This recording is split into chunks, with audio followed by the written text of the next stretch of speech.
Subscribe कीजिए A1 tutorial channel को और बेल आइकन को भी प्रेस कर दीजिए एजुकेशन रिलेटेड वीडियो को सबसे पहले देखने के मैं हूं लिए। अरविंद, आप सभी लोग का स्वागत करता हूं आपके अपने YouTube चैनल A1 ट्यूटोरियल पर।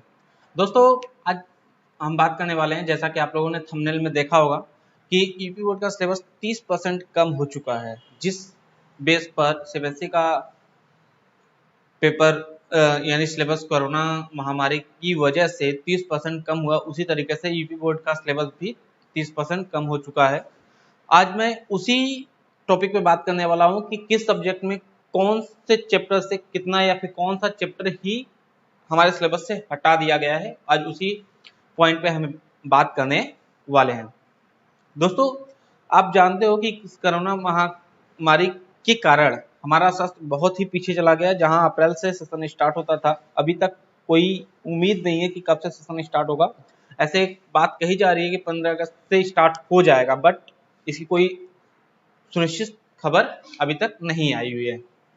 हेलो दोस्तों, यह वीडियो स्टार्ट करने से पहले यदि आप हमारे चैनल पर नए हैं तो चैनल को सब्सक्राइब कर दीजिए और बेल आइकन को दबाना मत भूलिएगा, जिससे कि आगे आने वाली वीडियो का नोटिफिकेशन आपको मिलता रहे। तो आइए दोस्तों, शुरू करते हैं 2020 और 21 के नए सिलेबस के बारे में कुछ बातें। दोस्तों, जैसा कि हम लोग पहले यानी 2019-20 के सिलेबस के अकॉर्डिंग हम बात करें तो दोस्तों आज का जो टॉपिक है वो मेनली हम फिजिक्स के पॉइंट्स को कवर करने आ रहे हैं, क्योंकि यदि एक ही वीडियो में यदि हम पूरे सब्जेक्ट को यदि कवर करें तो वीडियो बहुत लंबी हो सकती है। इसलिए मैं केवल फिजिक्स के टॉपिक को इस वीडियो में कवर करूंगा और नेक्स्ट वीडियो में मैं केमिस्ट्री वाले टॉपिक्स को और अल्टरनेट इस तरीके से लेके आता रहूंगा।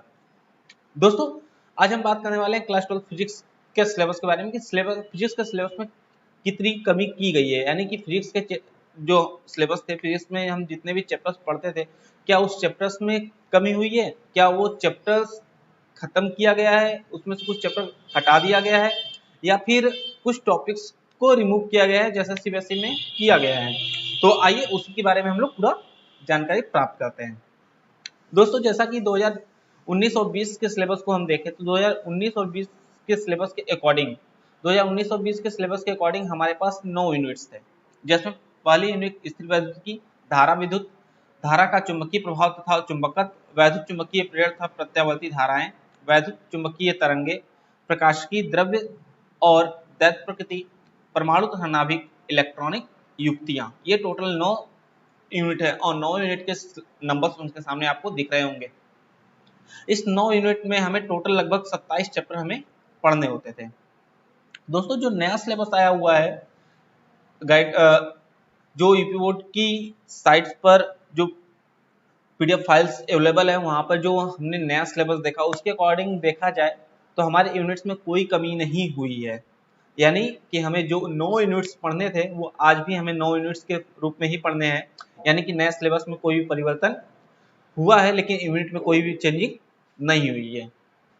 अब दोस्तों बात करते हैं कि किस प्रकार से दोस्तों, जैसा कि अभी हम बात कर रहे थे क्लास 12 फिजिक्स का सिलेबस की, मतलब कितना परिवर्तन हुआ है, यानी चैप्टर में क्या क्या परिवर्तन हुआ है, इसके बारे में हम लोग बात कर रहे थे। तो दोस्तों, जैसा कि हम बात कर रहे हैं, यदि कोई किसी चीज में परिवर्तन दिखाना है तो यदि उसकी मूल अवस्था को देख लिया जाए और उसके बाद उसके परिवर्तन को देखा जाए तो थोड़ा सा अच्छे समझ में आता है।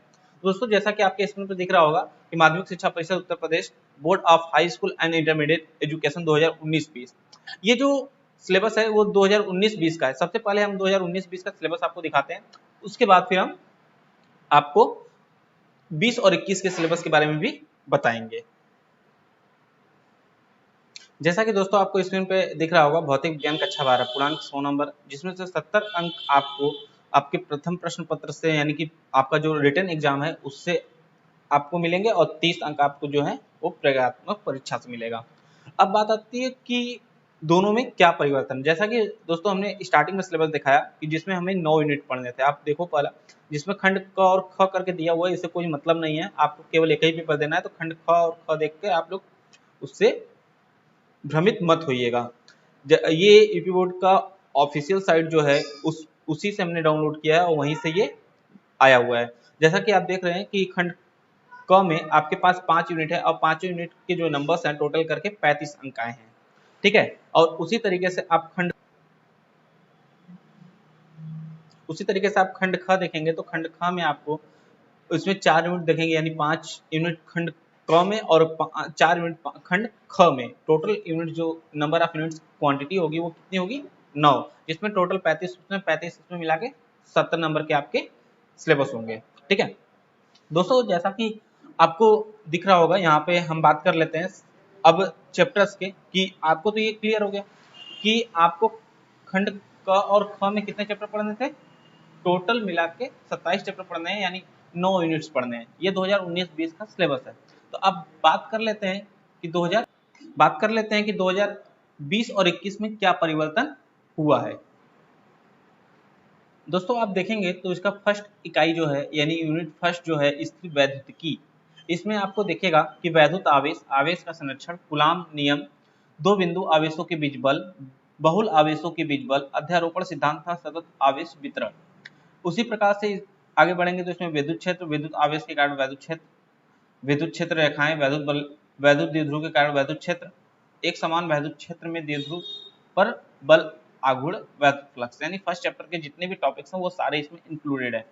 सेकंड चैप्टर्स की बात करें तो गॉस नियम का प्रकथन तथा अनंत लंबाई के एक समान आवेशित सीधे तार, एक समान आवेशित अनंत समतल चादर तथा एक समान आवेशित पतले गोलीय खोल विद्युत क्षेत्र ज्ञात करने में इन नियम का प्रयोग, वैद्युत विभवांतर, ये सारी चीजें हैं। अब दोस्तों यदि 9 यूनिट्स को इस तरीके से देखा जाए तो बहुत लेंदी हो जाएगा। इसी तरीके से हम बस केवल उस पॉइंट्स को बात करने वाले हैं, जैसे कि आपने यहाँ देखा। अब गॉस नियम के बाद इसमें जो इसका थर्ड लाइन है, आप इसे थोड़ा सा देखोगे, ये वाली आपको दिख रही होगी। ठीक है, आवेशित पतले गोलीय खोल के भीतर व बाहर वैद्युत क्षेत्र ज्ञात करना। नए सिलेबस के अकॉर्डिंग इसको हटा दिया गया है, नए सिलेबस में ये नहीं है। इसी तरीके से और भी यूनिट्स में कुछ परिवर्तन किया गया है। दोस्तों हर यूनिट को इस तरीके से पढ़ के दिखाया जाएगा तो वीडियो बहुत लंबी हो जाएगी, इसलिए वीडियो को लंबी न करते हुए हम केवल उसी पॉइंट्स पे बात करते हैं जो सिलेबस में हटाए गए हैं। तो आइए देखते हैं कि सिलेबस में कौन कौन से यूनिट्स को कौन से पॉइंट्स को हटा दिया गया है। जैसा कि दोस्तों आपको स्क्रीन पर दिख रहा होगा, भौतिक विज्ञान कक्षा 12 पूर्णांक 100, सीधे यहाँ लिखा हुआ कोविड-19 महामारी के कारण शैक्षिक सत्र 2020-21 के में विद्यालयों में समय से पठन पाठन का कार्य न हो पाने की स्थिति में सम्यक विचारोपरांत विषय विशेषज्ञों की समिति द्वारा निम्नवत 30% पाठ्यक्रम कम किए जाने की अनुशंसा की गई है, जिसमें से ये आपके पास 9 यूनिट्स थे। इस 9 यूनिट्स की बात की गई है और इस 9 यूनिट्स में से कौन कौन से पॉइंट्स को सीधे हटा दिया गया, आज उसी पे हम बात कर रहे हैं। जैसा कि आप देख पा रहे होंगे कि इकाई फर्स्ट में से, यूनिट फर्स्ट में से स्थिर वैद्युतिकी, एक समान आवेशित पतले गोलीय खोल के भीतर तथा बाहर वैद्युत क्षेत्र ज्ञात करना, यानी गाउस के नियम से, गाउस के नियमानुसार किसी भी सर्कुलर डिस्क के अंदर तथा बाहर इलेक्ट्रिक फील्ड फाइंड करने के लिए जो फार्मूला ड्राइव होता था, उस फार्मूले को हमें अब नहीं पढ़ना है। यूनिट फर्स्ट आप वहां पे देख पा रहे होंगे। दोस्तों आपको समझ में आई, यानी कि यूनिट फर्स्ट वाला जो पॉइंट था, अब हमें उस यूनिट फर्स्ट में इस पॉइंट को नहीं पढ़ना है। उसी तरीके से सेकंड यूनिट की बात करें तो सेकंड यूनिट यानी धारा विद्युत, इस यूनिट में हमें कार्बन प्रतिरोधकों के लिए वर्ड कोड, यानी जो कार्बन प्रतिरोधक के लिए वर्ड कोड नंबर्स थे, उन वर्ड कोड नंबर्स के बारे में भी अध्ययन नहीं करना है और उसका श्रेणी था पाठ्यक्रम संयोजन भी नहीं पढ़ना है। उसी तरीके से इकाई थर्ड में बात करें तो विद्युत धारा का चुंबकीय प्रभाव था चुंबकत्व।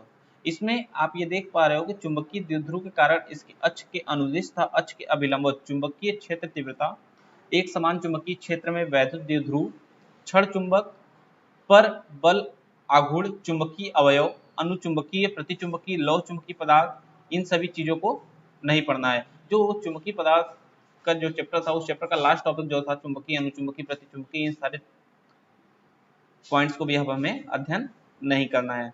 और इसके साथ साथ तीव्रताओं को प्रभावित करने वाले कारक और ये सारी चीजें अब हमें नहीं पढ़नी है। यहीं पे इकाई 4 में बात करें तो इकाई 4 में बहुत ज्यादा कुछ नहीं हटा हुआ है, केवल कुछ पॉइंट्स हटे हुए हैं, जिसमें शक्ति गुणांक और वाटहीन धारा हमें नहीं पढ़ना है।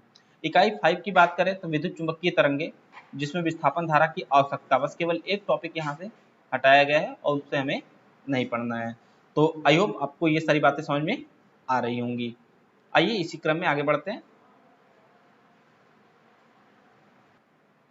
इसी प्रकार आगे देखा जाए तो खंड ख का इकाई फर्स्ट यानी प्रकाशिकी, उस प्रकाशिकी वाले यूनिट्स में हमें केवल गोली दर्पण, दर्पण के सूत्र, प्रकाश का परावर्तन, प्रकाश का प्रकीर्णन, प्रकाश का नीलावर्ण, सूर्योदय एवं सूर्यास्त के समय आकाश में सूर्य का रक्ताभ मतलब सूर्य का लाल दिखाई देना, सूक्ष्मदर्शी तथा दूरदर्शी का विभेदन क्षमता, इसके बारे में नहीं पढ़ना है। ध्रुवण, समतल ध्रुवित प्रकाश, ब्रूस्टर का नियम, समतल ध्रुवित प्रकाश तथा पोलराइडों का उपयोग। अब हमें इस प्रकाश की यानी जिसमें टोटल लगभग 9 चैप्टर आते हैं, उस 9 चैप्टर में हमें ये सारे पॉइंट्स अब नहीं पढ़ना है। यहीं पे खंड ख के द्वितीय इकाई को देखा जाए यानी सेकेंड यूनिट को देखा जाए तो द्रव्य विकिरणों की दैत्य प्रकृति, डेविसन था जर्मन प्रयोग, ये अब हमें नहीं पढ़ना है। यहाँ पे आप देख पा रहे हो कि डेविसन था जर्मन प्रयोग। उसी तरीके से इकाई थर्ड में देखा जाए तो परमाणु तथा नाभिक, ये जो थर्ड इकाई है उस इकाई में रेडियो एक्टिविटी, ये पूरा एक चैप्टर ही था जब हम इसको पढ़ते थे, तो अब ये पूरा चैप्टर ही एक गायब हो गया। अल्फा बीटा था गामा किरणें और इसके गुण, रेडियो एक्टिव 6 नियम, बंधन ऊर्जा था न्यूक्लियन तथा द्रव्य संख्या के साथ इसमें परिवर्तन, ये सारी चीजें अब हमें नहीं पढ़नी है। वहीं पर इकाई 4 और लास्ट यूनिट की बात की जाए तो इलेक्ट्रॉनिक युक्तियां, इलेक्ट्रॉनिक युक्तियों में गुणात्मक आख्य मात्र, जेनर डायोड, वोल्टता नियंत्रक के रूप में जेनर डायोड, ये हमें अब नहीं पढ़ना है। क्यों? यानी अर्थात सीधे सीधे कर दिया जाए तो जेनर डायोड के जितने भी पोर्शंस है वो हमें अब नहीं पढ़ना है। और यहीं पर इसका जो लास्ट यूनिट था संचार व्यवस्था, वो 2019 के सिलेबस से ही हटा दिया गया था जब से एनसीईआरटी लागू हुआ था, तो अब उसके बाद हमें ये सारी चीजें नहीं पढ़नी है। अब जो नया सिलेबस है उसके अकॉर्डिंग आपको ये पता चल गया होगा कि हमें क्या क्या पढ़ना है और क्या नहीं पढ़ना है। दोस्तों इसी तरीके से आगे देखा जाए तो जैसे हमारे सिलेबस में परिवर्तन हुआ है उसी तरीके से हमारे प्रैक्टिकल वाले जो पॉइंट्स थे, यानी प्रैक्टिकल के लिए जो हमें जो भी ऑपरेटर्स दिया जाता था क्लास 12 में प्रैक्टिकल के लिए, वो उसमें भी कुछ परिवर्तन हुए हैं। उसमें आप यदि हम देखा जाए तो खंड क में बहुत सारे परिवर्तन किए गए हैं, जिसमें चल सूक्ष्मदर्शी द्वारा कांच के गुटके का अपवर्तनांक ज्ञात करना, यानी जैसा कि आपको स्क्रीन पे दिख रहा होगा, यानी खंड क से 9 प्रैक्टिकल और खंड ख से आप देखोगे तो लगभग 8 प्रैक्टिकल हटाया गया है। जैसा कि आपको दिख रहा होगा खंड ख से टोटल 6 प्रैक्टिकल और खंड क से 9 प्रैक्टिकल, यानी 9 6 15 प्रैक्टिकल आपके टोटल आपके सिलेबस से हटा दिए गए हैं, यानी अब ये प्रैक्टिकल हमें नहीं करना है। ठीक है दोस्तों, यहीं पर हम इस वीडियो को एंड करते हैं और नेक्स्ट वीडियो हम जल्दी लेकर आएंगे केमिस्ट्री का, जिसमें हम आपको बताएंगे कि केमिस्ट्री के किस सब्जेक्ट में, केमिस्ट्री के किस चैप्टर में कितना सिलेबस कम हुआ है, यानी किस चैप्टर से यानी किस यूनिट से कितना पॉइंट्स कम किया गया है और क्या है उसकी पूरी जानकारी। तो आज के इस वीडियो के लिए इतना ही, और वीडियो यदि आपको अच्छा लगा है तो वीडियो को लाइक कर दीजिए, चैनल को सब्सक्राइब कर दीजिए, बेल आइकन को दबाना ना भूलिए और वीडियो को अधिक से अधिक शेयर कर दीजिए, जैसे कि आगे आने